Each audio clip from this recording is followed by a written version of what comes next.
तमाम हमद सना वाखान वडाई अज़मत किबरियाई अल्लाह वहदहू ला शरीक लहू जी ज़ात ला करे लायक ज़िबा है, जंहिंजी ज़ात तमाम तस्बीह तहमीद जे लायक मुस्तहिक है।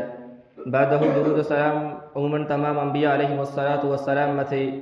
अबिल खुसूस अल्लाह जे आखिरी पैगंबर मुहम्मदुर रसूलुल्लाह सल्लल्लाहु अलैहि वसल्लम जी ज़ात गिरामी मथे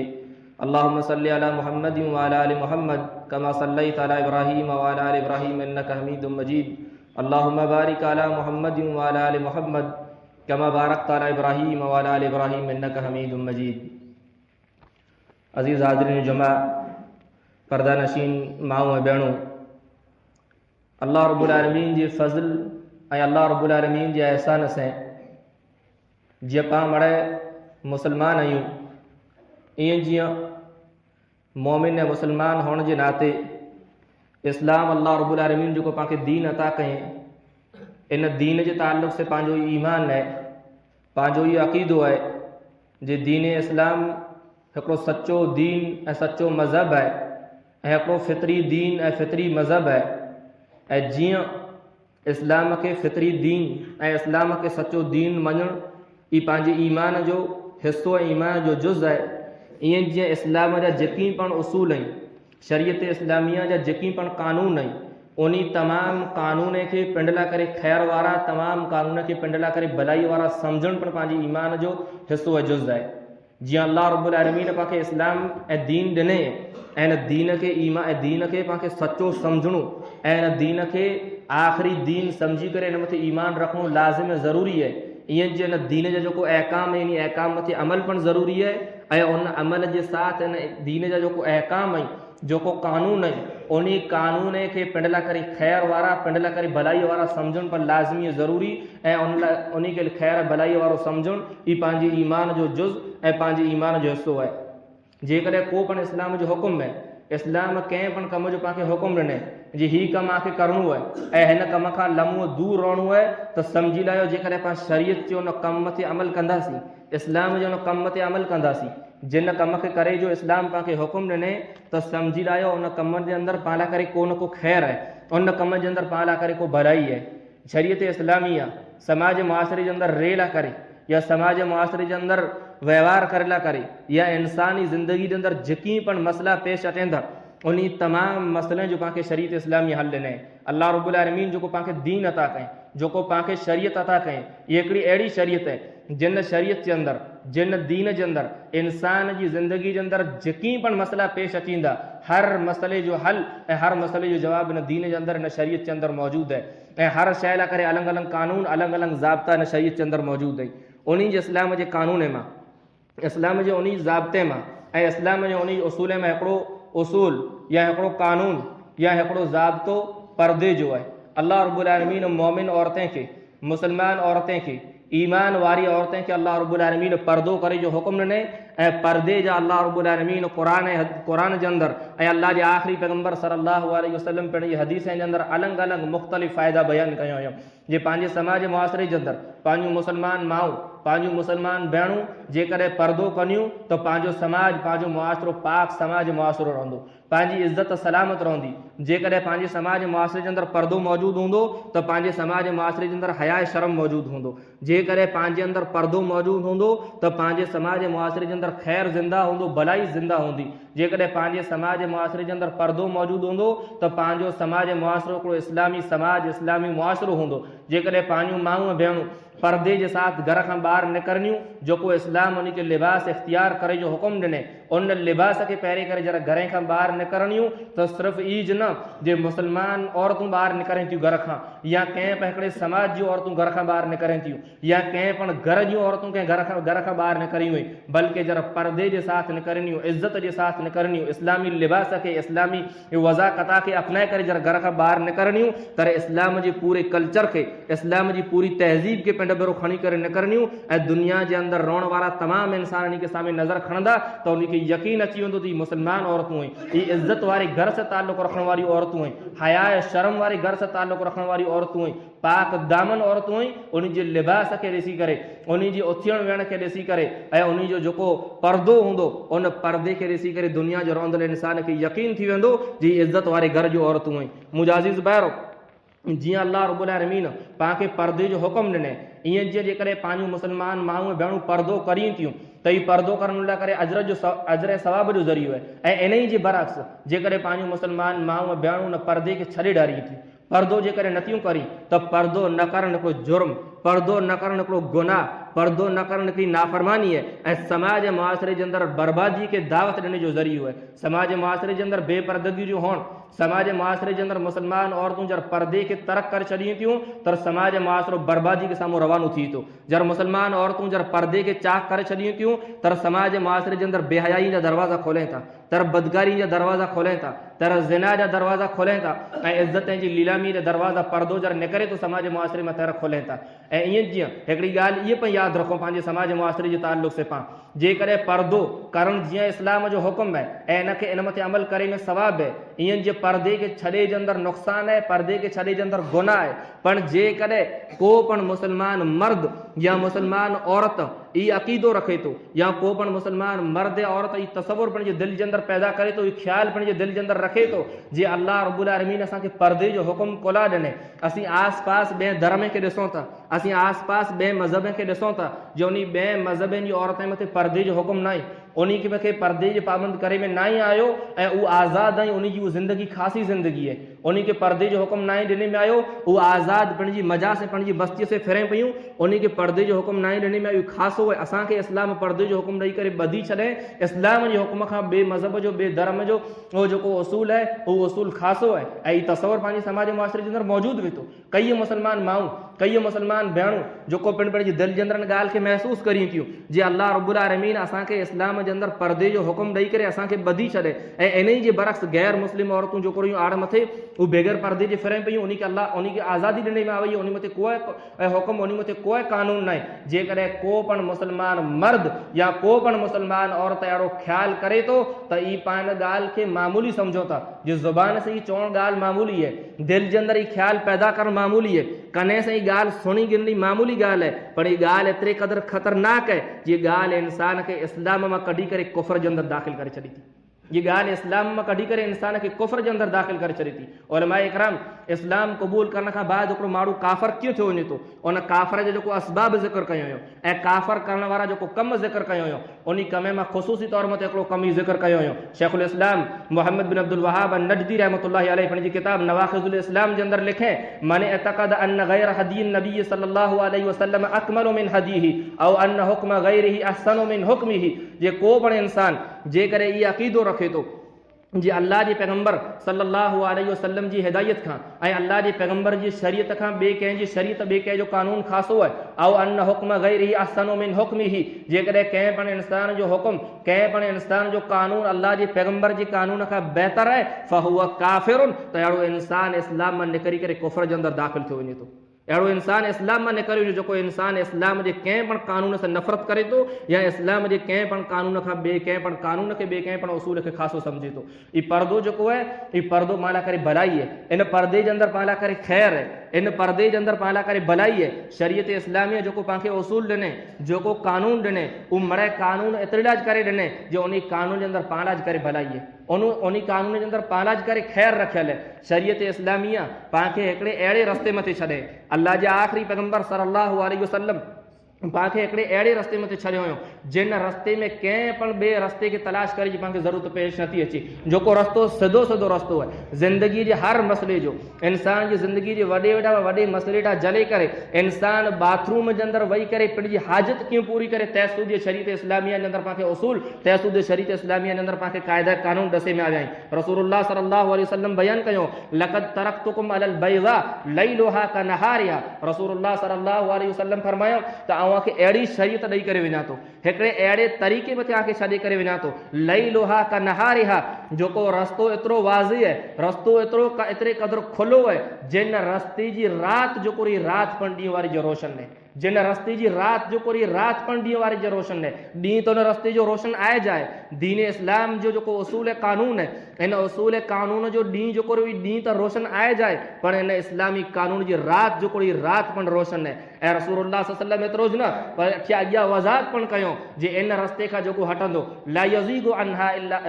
अन्हा बादी इल्ला हालिकुन, जे इन रस्ते खे छॾे करे उहो जो इंसान ॿियो रस्तो इख्तियार कंदो, जेको इंसान बर्बाद थियण वारो इंसान हूंदो, जेको हलाकत में वञण वारो हूंदो, जेको बर्बादी के साम्हूं वञण वारो हूंदो, उहो बर्बादी के साम्हूं वञण वारो इंसान ॿियो रस्तो इख्तियार कंदो। हाणे हिन तमीज़ जे तौर मथे इस्लामी कानून जेको रहियो, ये इस्लामी कानून पाण करे खैर वारो है, ये भलाई वारो है। ऐं इन इस्लाम जे कानून खे छॾे करे ॿियो जेको पाण रस्तो इख्तियार करींदासीं, ये रस्तो पाण करे बर्बादी वारो, पाण करे नुक़सान वारो रस्तो है। हाणे पर्दो जेको रहियो, ये पर्दो इस्लाम जे हिकिड़े कानून है, इस्लाम जो हिकिड़ो उसूल है।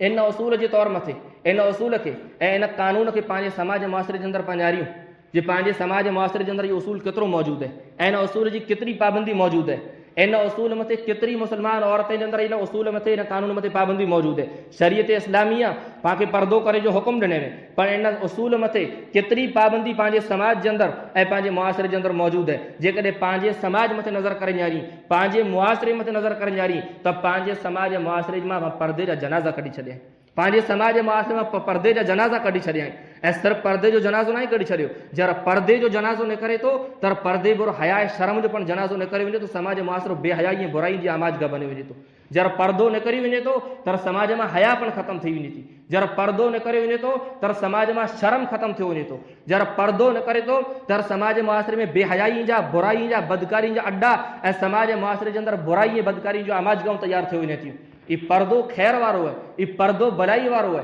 इन पर्दे के अंदर अल्लाह रब्बुल आलमीन इज्जत जी सलामती रखे। ये पर्दो जरा समाज मुआसिरे में निकरे वञे तो तर समाज मुआसिरो बेहयाई जी आमाजगा बनी वञे तो। अल्लाह जे आखिरी पैगंबर सल्लल्लाहु अलैहि वसल्लम जो मदनी दौर की तरफ नजर करें जा रही जे अल्लाह जे आखिरी पैगंबर सल्लल्लाहु अलैहि वसल्लम जी दौर वारनि जी जिंदगी, मदीने जो माहौल पाक माहौल हो, मदीने जो माहौल पाक माहौल हो। अल्लाह जे पैगंबर सल्लल्लाहु अलैहि वसल्लम जी दौर वारनि जी जिंदगी मदीने जी न्यारियूं जे दौर वारनि जी जिंदगी जे अंदर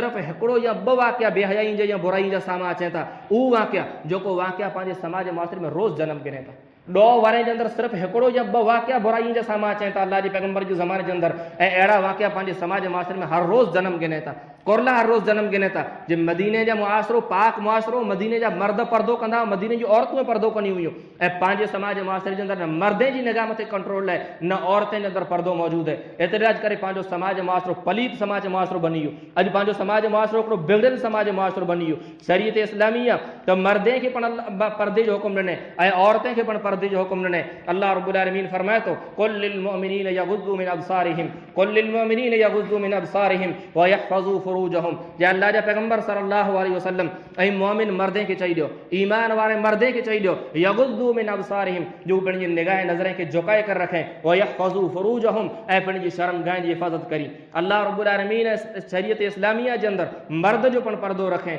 ऐं मर्द जो पर्दो सिर्फ़ु एतिरो हुजे जे मर्द पंहिंजी निगाह नज़र खे झुकाए करे रखे। ईअं जीअं अल्लाह रब्बुल आलमीन औरतें खे पण पर्दे जो हुकुम ॾिने, औरतें खे पण पर्दे जो हुकुम ॾिने, ऐं औरत जे अंदरि सिर्फ़ु औरत पंहिंजे समाज मुआसिरे जे अंदरि कोन सम्झे थी औरत जे औरत जेकॾहिं बुरको पहिरें लाथे,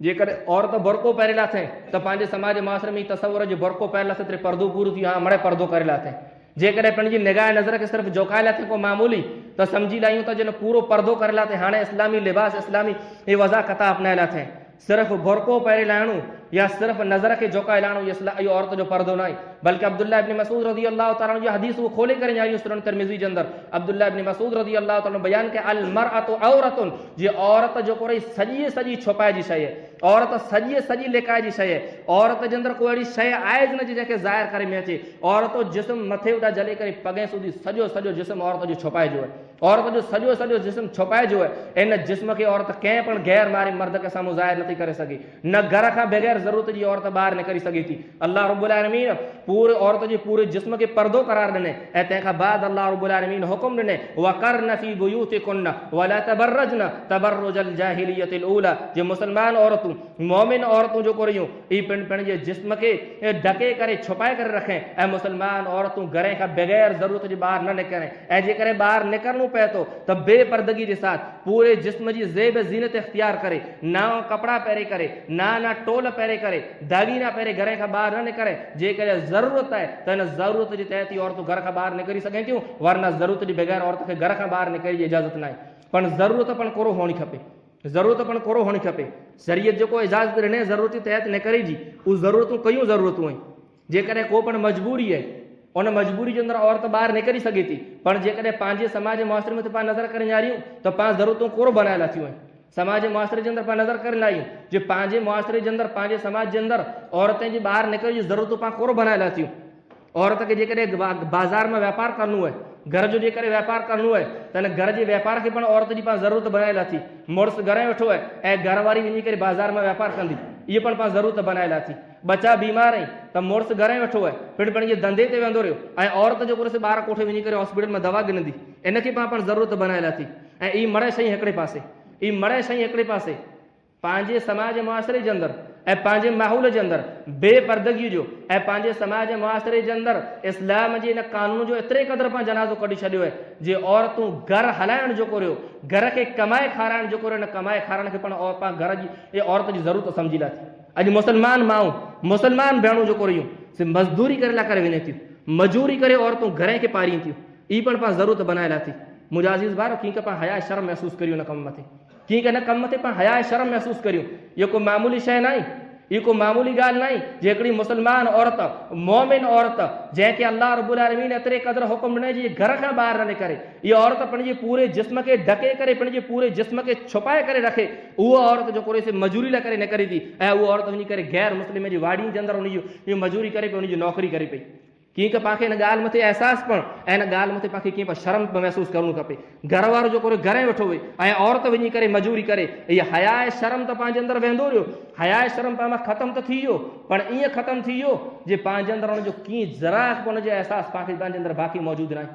पाण मां गहरीत त ख़तमु थी वई, पण अहिड़ी गहरीत ख़तमु थी वई जो हुन गहरीत खे पाण मणे मिटी जे हेठि दफ़न करे छॾियो, पंहिंजे अंदरि गहरीत जो नालो निशान बाक़ी न बचे। इन्हीअ वधारे हया अचु ॻाल्हि कोन हूंदी, इन्हीअ वधारे बेशर्मी बेहयाई कोन हूंदी पाण लाइ करे जो मुस्लमान औरतूं कंहिं गैर मुस्लिम जी वाड़ी जे अंदरि मजूरी करी, जिते कोई उते महरम निबरो मौजूदु न आहे, न हिन जो सॻो भाउ मौजूदु आहे, न हिन जो घर वारो मौजूदु आहे, न ॿियो को महरम रिश्तेदार मौजूदु आहे, गैर मुस्लिम जी वाड़ी जे अंदरि हिकिड़ियूं हिकिड़ियूं मुस्लमान औरतूं मजूरी करी पयूं। ई ॾींहं जेको रहिया, ई ॾींहं अखियुनि सां ॾिसे करता पहिरियां जेकॾहिं पाण मिटी में दफ़न थी वियो त पाण करे बहितरु। मुस्लमान औरतूं गैर मुस्लिम जी वाड़ियुनि जे अंदरि मजूरी करी, ई ॾींहं पंहिंजे घर जे अंदरि पंहिंजी अखियुनि सां ॾिसे करता पहिरियां जेकर पाण मिटी जे पेट में दफ़न थियल हुआसीं त पाण करे बहितरु हो। इस्लाम त एतिरे क़दुरु हुकुम ॾिने में अल्लाह जे पैगम्बर सल्लल्लाहु अलैहि वसल्लम खे अल्लाह रब्बुल आलमीन मुखातब करे चए, या अय्युहन नबिय्यु कुल लिअज़वाजिका व बनातिका व निसाइल मुमिनीन युदनीना अलैहिन मिन जलाबिबिहिन। जे अल्लाह जा आख़िरी पैगम्बर सल्लल्लाहु अलैहि वसल्लम चई वियो आंजी घर वारी खे, आंजी धीअ खे ऐं तमामु मुस्लमाननि जे तमामु ईमान वारनि जी औरतुनि खे युदनीना अलैहिन मिन जलाबिबिहिन, पंहिंजे जिस्म मथां वॾियूं चादरी विझी छॾी, पंहिंजे जिस्म मथां वॾियूं चादरी विझी छॾी, पंहिंजे सॼे जिस्म खे ढके छॾी। ऐं अॼु जेकॾहिं पंहिंजे समाज मुआसरे जे अंदरि, अॼु जेकॾहिं पंहिंजे समाज मुआसरे जे अंदरि जेकॾहिं परदे जी पाण ॻाल्हि करणु वञो त जे परदो करे जी कोई ज़रूरत न आहे, मुंहुं ढके जी कोई ज़रूरत न आहे, जिस्म खे छुपाए जी कोई ज़रूरत न आहे, असांजो दिलि ई साफ़ आहे। अॼु समाज मुआसरे में जेको शरीयत जिस्म ढके जो परदो, जिस्म जो जेको ढके जो हुकुम ॾिने में, जेको सॼे जिस्म जो परदो करे जो हुकुम ॾिने में, उहो जिस्म जो परदो पंहिंजे समाज मुआसरे में निकिरी वियो। हाणे दिलि जो परदो पंहिंजे समाज मुआसरे जे अंदरि पैदा थियो जो असांजो दिलि ई साफ़ आहे। ई पंहिंजूं माण्हू भेणूं जंहिंखे निमाज़ पढ़ जी तौफ़ीक़ नथी थी,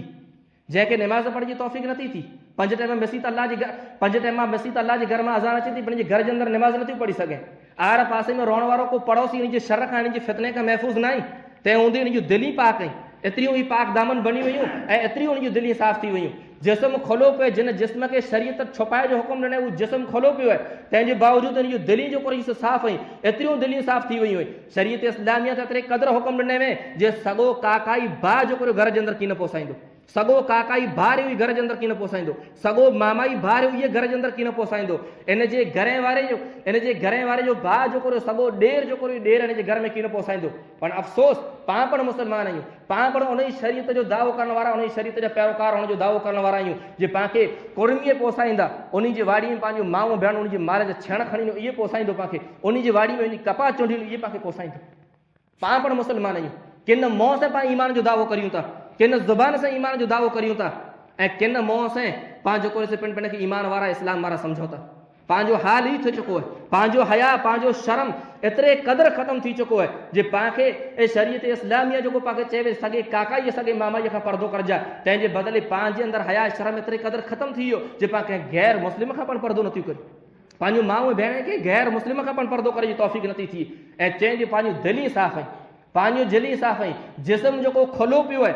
उनजो कोई परवाह न आहे, ऐं दिलि इन जी साफ़ आहे। इन गयल गुज़िरियल दौर जे अंदरि, अॼु इन गयल गुज़िरियल दौर जे अंदरि ऐं अॼु इन नापाक पलीद माहौल जे अंदरि, जिन माहौल जे अंदरि हर को इंसान नफ़्सानी ख़्वाहिशनि जो पुजारी थियो फिरे पियो, जेको हर को इंसान जेको पंहिंजे दिलि ऐं दिमाग़ जे अंदरि ज़िना जी बीमारी बदकारी जी बीमारी खणी फिरे पियो। इन बीमार दौर जे अंदरि, इन बदकारी जी आमाज़गाह जे दौर जे अंदरि पाण सम्झो था जो पंहिंजो दिलि ई साफ़ आई। ऐं होॾा अल्लाह जे आख़िरी पैगम्बर सल्लल्लाहु अलैहि वसल्लम जो दौर, मदीने जो पाक माहौल, मुहम्मद रसूलुल्लाह सल्लल्लाहु अलैहि वसल्लम जो ज़मानो, अल्लाह जे आख़िरी पैगम्बर सल्लल्लाहु अलैहि वसल्लम जो पाक शहर मदीने जो शहर, उहा मुक़द्दस सरज़मीन ऐं उन मुक़द्दस सरज़मीन मथे रहण वारा सहाबा इकराम जी जमात, जेको उन काइनात जे सुबुह ताईं क़यामत जे सुबुह ताईं अचण वारे कोई उन जहिड़ो इंसान नथो अची सघे इन काइनात जे अंदरि, क़यामत जे सुबुह ताईं उन जहिड़े अख़लाक़ वारो इंसान इन दुनिया जे अंदरि पैदा थी नथी सघंदो। उन इंसान खां मदीने जी औरत खे पर्दो करे जो हुकुम ॾिने में आयो, सहाबा इकराम जी औरतें खे, सहाबा इकराम जी औरतें खे पर्दो करे जो हुकुम ॾिने में आयो। मदीने जे मर्दे खां पाण तसवुर करियूं था अॼु पंहिंजे समाज मुआसिरे जे मर्दे खां पर्दो कीन कंदासीं त हलंदो।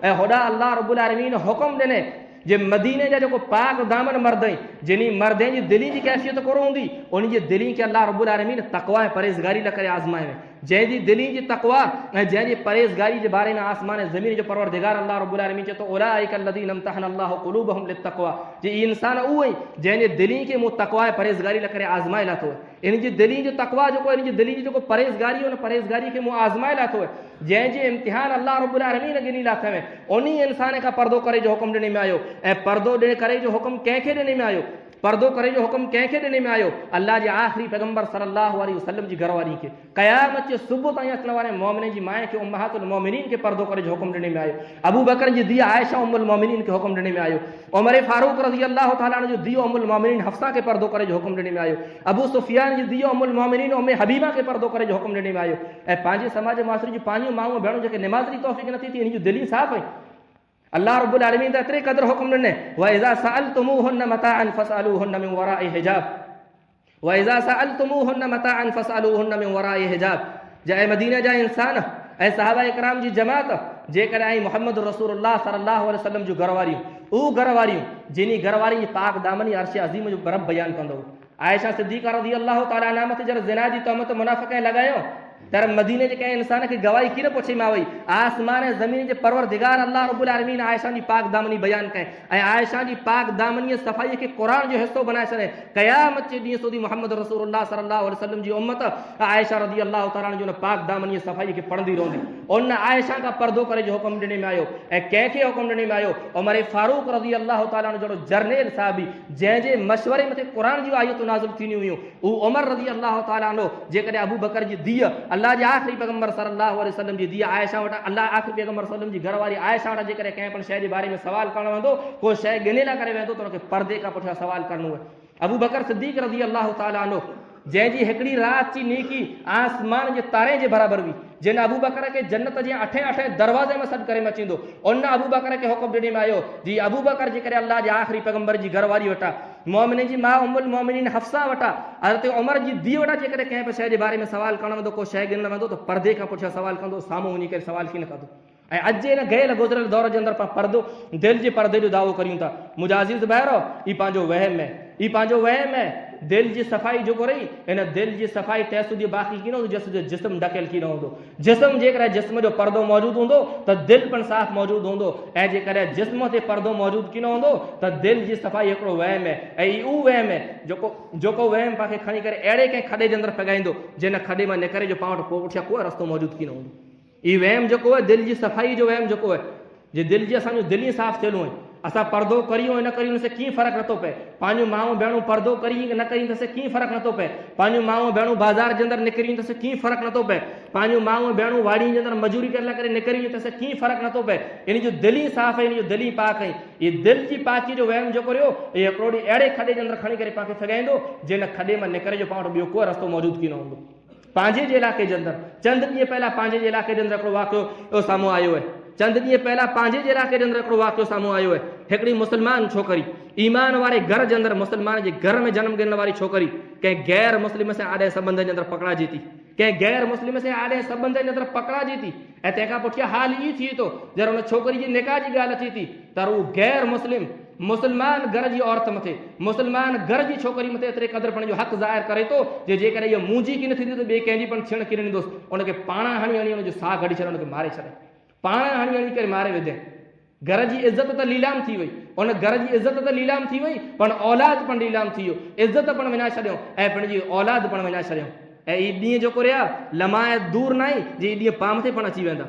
अक़लमंद इंसान उहे थो जेको ॿिए मां इबरत हासिल करे, ॿिए जा वाक़िया सुणूं था, ॿिए समाज जी तरफ़ां ॻाल्हि सुणूं था, त ॿिए समाज जी ॻाल्हि सुणी करे पंहिंजे समाज जी इस्लाह करणी, ॿिए जे हाल न्यारे करे पंहिंजे पंहिंजे हाल जी इस्लाह करणी। अक़लमंद इंसान उहो वेंदो जेको ॿिए मां इबरत हासिल करे, पाण इबरत हासिल करी हिन वाक़े मां जे सवारे पाण से पण अहिड़ो थी सघे थो जिन वहम में उहो मुब्तला हुआ जे असांजी दिलि साफ़ हुई, असांखे कीअं फ़र्क़ु नथो पए, इन ई वहम में पाण पण मुब्तला आहियूं ऐं सवारे पाण मथे पण अहिड़ो जहिड़ो हाल अची वेंदो, सवारे पाण मथे पण अहिड़ो जहिड़ो हाल अची वेंदो। इतला करे कम से कम पंहिंजे हाल जी इस्लाह करे लाहियूं, पंहिंजे हाल जी इस्लाह करे लाहियूं। पर मुंहिंजा अज़ीज़ भाइरो, हाल जी इस्लाह करण त लमई, पंहिंजे समाज मुआसिरे जे अंदरि पंहिंजी हालत एतिरे क़दुरु गैल गुज़िरियल थी वई आहे जे पंहिंजे समाज मां पंहिंजे मुआसिरे मां औरतुनि जा लेबर निकिरनि था, माण्हू कॉन्ट्रेक्टर खणी करे हले था औरतुनि जा जे वाड़ी जे अंदरि हिन वाड़ी जे अंदरि हेतिरियूं औरतूं रवानू करणियूं, हिन वाड़ी जे अंदरि हेतिरियूं औरतूं रवानू करणियूं। इन वधारे पाला करे हया शर्म जो मामिलो कोन हूंदो, इन वधारे पाला करे बेहयाई बेशर्मी कोन हूंदी जे पाण औरत जा लेबर तैयार करे रवाना करियूं था। मुंहिंजा अज़ीज़ भाइरो, यादि रखो जे औरतुनि जो लेबर जर निकिरे थो त इहा औरत जो लेबर नथो निकिरे, मुस्लमान समाज मुआसिरे जी हया शर्म जो जनाज़ो निकिरे थो, हीउ मुस्लमान समाज मुआसिरे जी हया गैरत जो जनाज़ो निकिरे थो। लेबर खणी करे निकिरण वारो इंसान को लेबर खणी करे नथो निकिरे, बल्कि पंहिंजी इज़त जो, पंहिंजी लज जो ऐं पंहिंजी हया शर्म जो सौदो करणु निकिरे थो, अहिड़ो इंसान जेको लेबर खणी करे निकिरे थो। ऐं उन खां पण वधारे क़ाबिल अफ़सोस आहे उहो इंसान जेको घर जा ज़िम्मेदार आहे, जेको घर जा ज़िम्मेदार आहे, जंहिं मथे घर जी सॼी ज़िम्मेदारी ॾिनी पंहिंजे घर खे संभाली, उहो घर जा ज़िम्मेदार हुअण जे बावजूदु बेहिस थी करे, मोहताज थी करे, दयूस थी करे इंसान घर जे अंदरि वेठा वेठा ऐं पंहिंजी ज़ुबान मां ॿ अख़र औरत खे साम्हूं नथा कढी सघे, जंहिंखे मजूरी मथे न आहे वेंदो। असीं घर जा ज़िम्मेदारियूं, असांजी ज़िम्मेदारी असीं खाराईंदासीं पीआरींदासीं। अल्लाह ताला मर्द खे हाकिम कए, अर्रिजालु क़व्वामून अलन निसा, क़ुर अल्लाह जो पाक कलाम चए थो मर्द हाकिम है, मर्द जी ज़िम्मेदारी जे औरत खे खाराए पीआरे, औरत जी ज़रूरतूं पूरियूं करणो ही मर्द जी ज़िम्मेदारी आहे। औरत जी ज़िम्मेदारी न आहे जे औरत वञे ऐं मजूरी करे हिन घर जे धणीअ खे खाराए, पर अफ़सोस जो मक़ाम आहे उन इंसान मथे जेको पंहिंजी घर जी औरत खे, पंहिंजी घरवारीअ खे, पंहिंजी धीअ खे, पंहिंजी माउ खे, पंहिंजी भेण खे ऐं पंहिंजे वहूअ खे ॾिसनि था जे असांजूं इहो घर जूं औरतूं गैर मुस्लिम जी वाड़ी जे अंदरि मजूरी करे करे वञे पियूं, पर ज़ुबान उन मथे इनकार नथा करे सघे, ज़ुबान में नकीर नथा करे सघे। ही पाण करे अफ़सोस जो मक़ाम है, ही पाण करे हिकिड़ो मिड़िया वॾो अफ़सोस जो मक़ाम है। ऐं मुंहिंजा अज़ीज़ भाइरो, हालत त इहा आहे पंहिंजे समाज मुआसिरे जे अंदरि, हालत त इहा आहे पंहिंजे समाज मुआसिरे जी जे खेत्र जो धणी जेको वेहे थो, वाड़ीअ जो धणी जेको वेहे थो, घर वारे मथे फ़ोन करे, वाड़ीअ जो धणी घर वारे मथे फ़ोन करे जे तुंहिंजी घरवारी ही कमु बाक़ी छॾी वई, हिन ॻाल्हि करणी, फ़ोन ॾे हिनखे। इन वधारे पाण करे हया शर्म जो मौक़ो कोन हूंदो जे हिकिड़ो गैर मुस्लिम फ़ोन करे ऐं ही घर जो धणी थी करे, जंहिंखे अल्लाह रब्बुल आलमीन वारिस बनाए, ही वारिस फ़ोन खणी पंहिंजी घरवारी खे ॾे जे खेत्र जे धणीअ जो, वाड़ीअ जे धणीअ जो फ़ोन आयो, उहो पण मुस्लमान आहे, ई पण पाण मुस्लमान आहियूं। ऐं उहे मुस्लमान हुआ अल्लाह जे आख़िरी पैगंबर सल्लल्लाहु अलैहि वसल्लम जी घरवारी हज़रत आयशा रज़ियल्लाहु ताला अन्हा खे सहाबा इकराम मसला पुछे करे अचींदा हुआ। आयशा जीअं अल्लाह जे पैगंबर जी घरवारी हुई, हिकिड़ी वॾी आलिमा पण हुई, वॾा वॾा सहाबा आयशा रज़ियल्लाहु ताला खे मसला पुछे करे अचींदा हुआ, पर आयशा खे मसला पुछे करे अचींदा हुआ, गमे उहो साहबी वे परदे खां पुठियां उभी करे आयशा खे सवाल करींदो हो। जेकॾहिं को पण सवाल कंदो आयशा खे परदे खां पुठियां उभी करे सवाल कंदो हो। हज़रत आयशा सहाबा इकराम खे हदीसूं सेखारींदी हुई, परदे खां पुठियां वेही करे हदीसूं सेखारींदी हुई। ऐं पाण पण मुस्लमान आहियूं, अल्लाह जे आख़िरी पैगंबर सल्लल्लाहु अलैहि वसल्लम जी पण घरवारी हुई ऐं उन ई पैगंबर जे नक्शे कदम मथे हलण जो दावो करण वारा ऐं उन ई पैगंबर जा उम्मती हुअण जो दावो करण वारा पण पाण मुस्लमान आहियूं। जे पंहिंजी हालत इहा आहे जे खेत्र जो धणी फ़ोन करे थो जे मार जो छेण ॿोरण बाक़ी रही हुए, वाड़ी में कपा चंडू बाक़ी रही हुए, तंहिं करे तुंहिंजी घरवारी खे तूं फ़ोन ॾे। केतिरा केतिरा पंहिंजा वाक़िया बयानु करियूं, केतिरी हाल खे बयानु करे पंहिंजी ईअं जेको पंहिंजी ज़ुबान ख़राबु करियूं, कीअं कि पाण हया शर्म महसूसु करियूं उन कम मथे, कीअं कि पंहिंजी गैरियत खे महसूसु करियूं जे असीं मुस्लमान आहियूं, मुस्लमान ख़ानदान सां ताल्लुक़ रखूं था, मुसलमान घरे से ताल्लुक़ रखूं था। शरीयत असांखे कंहिंखे पाबंद कई, शरीयत असांखे उसूल ॾिनई, उन उसूल जी पाबंदी पण असां मथे ज़रूरी है। उन उसूल जी पाबंदी कंदे जेकर दुनिया में ज़िंदगी गुज़ारींदासीं त दुनिया में पण पंहिंजी इज़त सलामत है ऐं आख़िरत में पण पंहिंजी इज़त सलामत है। ऐं जेकॾहिं इन शइ जी पाण परवाह नथा करियूं, जेकर इन शइ जी परवाह नथा करियूं, इस्लाम जे कानून खे जेकर हिकिड़े पासे मथे रखी छॾियूं था, दुनिया जूं रंगीनियूं पाण ख़ासियूं लॻनि थियूं, औरत जी कमाई पाण ख़ासी लॻे थी, घर जे अंदरि डबल अचण वारा पैसा पाण ख़ासा लॻनि था, त ई पैसा पाण बर्बादी मथे पहुचाईंदा, ज़िल्लत रुसवाई मथे पहुचाईंदा ऐं ज़िल्लत रुसवाई बेहयाई ऐं बेशर्मी जे अहिड़े खॾे जे अंदरि खणी करे फेगाईंदा जिन खॾे में ॿिए फर कॾहिं पण ॿाहिरि किन करे सघंदासीं। इहे हिकिड़े दफ़ा जेकॾहिं पंहिंजे नफ़्स मथे ऐं पाण मथे जेकॾहिं कारो दाग बेहयाई जो लॻी वञे थो त हीउ कारो दाग ज़मीन जा पुड़ बदिली सघनि त हीउ कारो दाग पाण मथां नथो हटी सघे। ये इज़्ज़त जेकर इंसान की कीमती शइ वेठी, ये इज़्ज़त हिकिड़ी दफ़ा जेकॾहिं वेंदी रहे थी त दुनिया जे अंदरि ज़मीन ये दुनिया ख़त्म थी सघे थी, ज़मीन जा पोड़ उथली सघनि था, पर जेको गवायल इज़्ज़त वेठी इहा इज़्ज़त ॿिए दफ़ा पासी नथी वरी सघे। इतला करे अल्लाह जे घर मस्जिद में पाण ईमान वारा आहियूं, इस्लाम वारा आहियूं, मोमिन आहियूं, त अल्लाह जे घर मस्जिद में पाण अज़म करे न करो, अॼु वाइदो करे न करो, अॼु वचन पंहिंजे दिलि जे अंदरि रखी करे न करो जे अॼु वेठा असांजे समाज में, असांजे फरी में ऐं असांजे मुआशिरे में असांजी कोई मुसलमान भेण या कोई मुसलमान औरत मजबूर करे कीन न करंदी। इन कम खां इहा कमाई जेको रही, इहा कमाई जेको रही खियणी, जे औरत कमाई करे जे मर्द घर जे अंदरि वेही करे खाए, या उहो इंसान जेको औरत जो लेबर खणी करे न करे इन पुठियां कमीशन खाए, इन कमीशन के खाधे पुठियां या इन पैसे के खाधे खां उन करे बहितरीअ जे अठे ॾींहं मिसी जे दरवाज़े मथे झोली विछाए करे भीख मंगे, अहिड़े इंसान लाइ करे मिसी जे दरवाज़े मथे अठे ॾींहं वेही करे भीख मंगण झोली विछाइण वारे इंसान लाइ करे बहितर है जेको इंसान औरत जी कमाई खाईंदो हुए। मुंहिंजा अज़ीज़ भाइरो, अॼु आज़म करे न करो, अॼु इहो हौसलो ऐं अॼु इहा हिमत पंहिंजे दिलि जे अंदरि रखी करे न करो, अॼु वाइदो रखी करे मस्जिद अल्लाह जे घर में न करो जे अॼु वेठा असांजे समाज मुआसिरे जे अंदरि जेको हीउ ग़लति कमु जारी है, अॼु वेठा असांजे समाज मुआसिरे जे अंदरि जेको हीउ बेहयाई जो कमु जारी है, इन कम खे अॼु वेठा असीं बंदि करियूं था। अॼु असांजे समाज में, अॼु खां पुठियां असांजे समाज में, असांजे मुआसिरे में कोई मुसलमान औरत जेको मजबूरी करे कीन न करंदी ऐं इहे मुसलमान औरतूं पण पंहिंजी ज़िम्मेदारी कीअं समझे, मुसलमान औरतूं पण पंहिंजी ज़िम्मेदारी कीअं समझे। ई जरा घर खां ॿाहिरि निकिरनि थियूं, जरा मुसलमान औरत घर खां ॿाहिरि निकिरे थी त सिर्फ़ु पंहिंजो घर ॿाहिरि खणी करे नथी निकिरे बल्कि पूरी इस्लाम जी तालीम खे ॿाहिरि खणी करे निकिरे थी। ॿाहिरि निकिरण वारो इंसान इन मां इबरत हासिल करे थो, जेकॾहिं पर्दे जी हालत जे अंदरि वेही थी त हिनखे इज़त वारी सम्झे थो, ऐं जेकॾहिं पर्दे जी हालत जे अंदरि नथी वेहे त को ईअं नथो सम्झे जी इहा औरत हिन घर जी रही या हिन समाज जी रही, बल्कि पूरे मुसलमान समाज मथे कारो दाग लॻाए अचे थो। इहो मुसलमान जो औरतूं जेको गैर मुस्लिम जी वाड़ी जे अंदरि मजूरी करी पई, पूरे मुसलमान समाज मथे हिकिड़ो कारो दाग लॻे थो। मुंहिंजा अज़ीज़ भाइर हुन अहसास खे पंहिंजी दिलि जे अंदरि पैदा करियो ऐं इहे अहसास खणी करे पंहिंजी दिलि मां ॿाहिरि निकिरो जे अॼु वेठा ई जेको पण कमु हो इन कम खे पाण छॾे करे ऐं इन कम खां तौबा करे न करंदासीं। अल्लाह रब्बुल आलमीन मुसलमान औरत खे अल्लाह रब्बुल आलमीन घर जी मलिका बनाए, मुसलमान औरत खे अल्लाह रब्बुल आलमीन घर जी राणी बनाए। अल्लाह रब्बुल आलमीन मुंहिंजी मुसलमान माऊं भेणूं जेकॾहिं अल्लाह रब्बुल आलमीन खे घर जूं राणियूं बनाए, घर जूं मलिकाऊं अल्लाह रब्बुल आलमीन खे बनाए त कुरला ॿियनि जूं नौकरानियूं बनौतियूं, कुरला ॿियनि जूं नौकरानियूं बनौतियूं। अल्लाह जे घर जे ज़िम्मेदारी में ज़िम्मेदारी रखे जो आंजा खर्चा पूरा करी, आंजो उडण पैरण, आंजो खाधो पीतो मणे ज़िम्मेदारी अल्लाह रब्बुल आलमीन घर जी धणी मथे रखे। जेकॾहिं आंखे अल्लाह रब्बुल आलमीन घर जूं मलिकाऊं घर जूं राणियूं बनाए त कुरला पिन पिन खे ज़लील करियो थियूं ऐं कुरला नौकरानियूं बनी करे हे न करियो थियूं। इज़त जे साथ रहो घर जे अंदरि, इज़त जे साथ घर जे अंदरि रहो, हया जे साथ घर जे अंदरि रहो, शर्म जे साथ घर जे अंदरि रहो, पर्दे जे साथ घर जे अंदरि रहो। जिन पर्दे जे ज़रिए समाज पाक थिए, जिन पर्दे जे अंदरि मुआशिरो पाक थिए, जिन पर्दे जे ज़रिए पूरे समाज मुआशिरे जे अंदरि इस्लाम जी खुशबू ऐं इस्लाम जी महक फैले। अल्लाह रब्बुल आलमीन दुआ है त अल्लाह ताला पाके इज़्ज़त के साथ हया के साथ रहने की तौफीक अता फरमाए। अल्लाह ताला पंहिंजी इज़्ज़त जी हिफ़ाज़त फरमाए। अल्लाह ताला पंहिंजे समाज मुआशिरे में थियण वारा जेको ग़लति कम आहिनि इन तमाम ग़लति कम खां पाके तौबा करे जी ऐं इन तमाम ग़लति कम खां बचे जी तौफीक अता फरमाए। रब्बुल आलमीन पंहिंजी इज़्ज़त जी हिफ़ाज़त फरमाए। अल्लाह ताला जिते पण मुसलमान मज़लूम आहिनि ऐं जिते पण मुसलमान जी इज़्ज़त के साथ खिलवाड़ थी तो अल्लाह रब्बुल आलमीन उन मुसलमान की मदद फरमाए। रब्बुल आलमीन जैसे जिंदा रखे ईमान मथे, इस्लाम मथे ऐं पंहिंजो ख़ात्मो थिए ईमान बिल ख़ैर मथे। आमीन व आखिरु दावाना अल्हम्दुलिल्लाहि रब्बिल आलमीन।